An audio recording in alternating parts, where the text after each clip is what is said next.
All right, so according to a leaked memo that we just got from Faj Shakir, who was Bernie Sanders' 2020 campaign manager, apparently the chairman is not ruling out a 2024 run with the condition that Joe Biden decides not to run in 2024. So here from the Washington Post, they say Sanders has not ruled out another run for president if Biden doesn't. They say in the event of an open 2024 Democratic presidential primary, Senator Sanders has not ruled out another run for president. So a little bit of details here. They say Senator Bernie Sanders is open to running for president in 2024 if Biden declines to seek re-election, according to a campaign memo a top political advisor distributed to allies on Wednesday that was shared with the Washington Post. So essentially this memo was being sent out to potential endorsees that Bernie Sanders is potentially slating up to endorse, and they were essentially sharing with them that this is a piece of information that they should hold in the back of their mind potentially if they're ever asked about it in the future. So here was a direct quote. They say, in the event of an open 2024 Democratic presidential primary, Senator Sanders has not ruled out another run for president, so we advise that you answer any questions about 2024 with that in mind, says the memo from Faiz Shakir, a close Sanders advisor who worked as his campaign manager in 2020.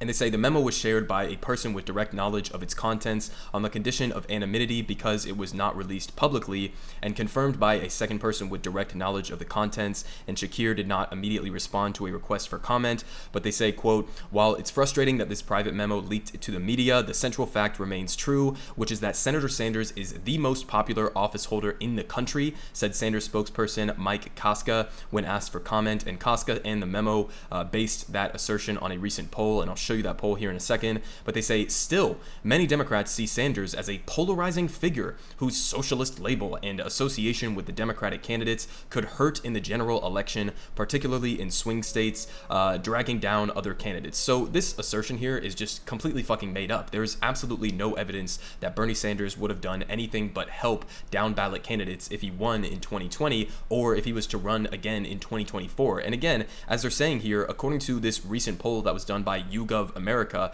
Bernie Sanders is the single most popular office holder within the entirety of the United States government, including more popular than Kamala Harris, more popular than Joe Biden, more popular than Pete Buttigieg, more popular than any other candidates that are even being floated for 2024. So here's the list that they put together.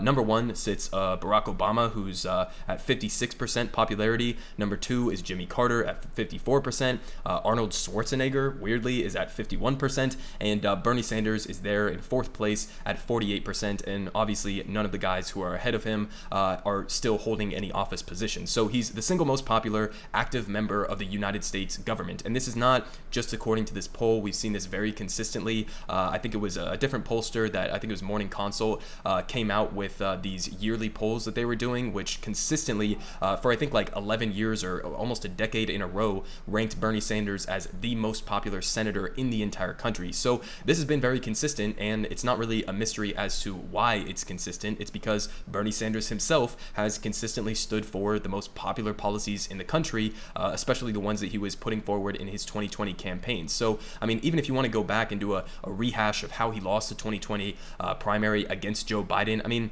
if you guys remember, Bernie Sanders was storming from the beginning. He won the first couple of caucuses, the first three caucuses. In fact, he was the first presidential candidate in a Democratic primary to win the first three contests and then end up losing. But we know what happened after Super Tuesday. Biden basically used the media as an apparatus to launch him to being the primary candidate amongst the corporate Democrats. And then, you know, with a couple of phone calls behind the scenes from Obama, he got everybody else, Pete Buttigieg, Amy Klobuchar, etc., to fall in line behind him and endorse him. And so we saw exactly how this entire race played out, essentially. It was essentially all of these corporate Democrats, the entire force of the Democratic Party, the entire force of the media to smear Bernie Sanders while simultaneously propping up, Joe Biden's corpse, essentially, as he sleepwalked his way towards a win at the end of the primary, as, COVID was taking off and they had to cut some of the primary contests short. So, we understand exactly how he ended up losing to Joe Biden, but consistently, he's been the most most popular, because even if you go back and look at the polling data, even people who voted for Joe Biden in the Democratic primary overwhelmingly supported policies like Medicare for all and all the other,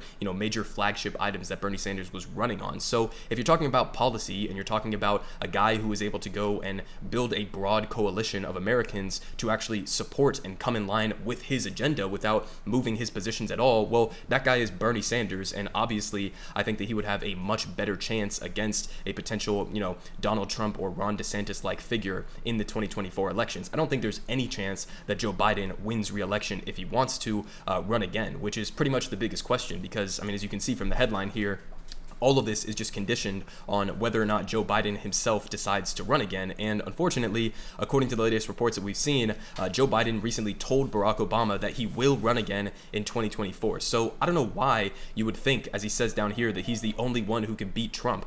Why do you think that? You won, all of these different swing states in Arizona, Georgia, Wisconsin, Michigan. You won them by like 10,000 votes, 20,000 votes here and there. You barely skirted by Donald Trump in a year where we had a massively exploding global pandemic and an economic crash, and you still barely managed to beat this guy. And now you have an entirely different political situation where people are noticing that, a corporate Democrat like Joe Biden, who isn't even managing to follow through on 1/10 or 1/20th of his campaign promises to, economically benefit average working class Americans, why the fuck do you think that people would show up to vote for you again? Especially as Donald Trump has been removed largely from the spotlight and people are kind of forgetting how insane he is. It's straight up delusional to think that Joe Biden is going to be a strong candidate against a Donald Trump or a Ron DeSantis type figure. It's straight up delusional. And obviously, this is also coming at a time where we know that Joe Biden is extremely unpopular, not just amongst the American people, where his approval rating is roughly in line with where Donald Trump's was at this time in his presidency, or even lower according to some polls. But also, if you just ask Democrats themselves,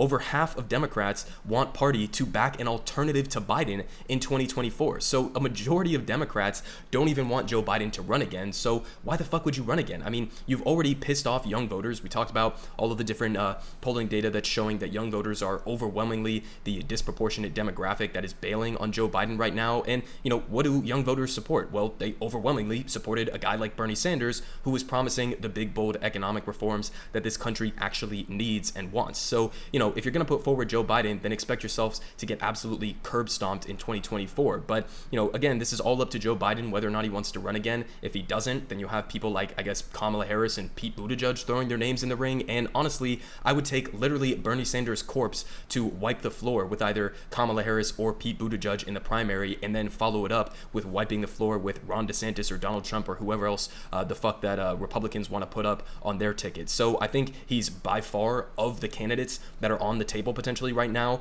by far the best and strongest candidate to defeat Republicans. But in addition to that, it's not just about defeating Republicans, it's about actually enacting a legislation that the American people can rally behind, and that is clearly Bernie Sanders' specialty. So I do hope that he runs again, because unfortunately, this is really more of a commentary on how pathetic the state of the Democratic Party is right now, that we don't have any other, potential leftist figures that could take the mantle from Bernie Sanders. It's really depressing more than anything that we haven't figured out what a post-Bernie Sanders, electoral leftist movement would look like. But, again, he's going to be old as fuck. He's going to be in his 80s, and I would still take him over anybody else who is being floated right now.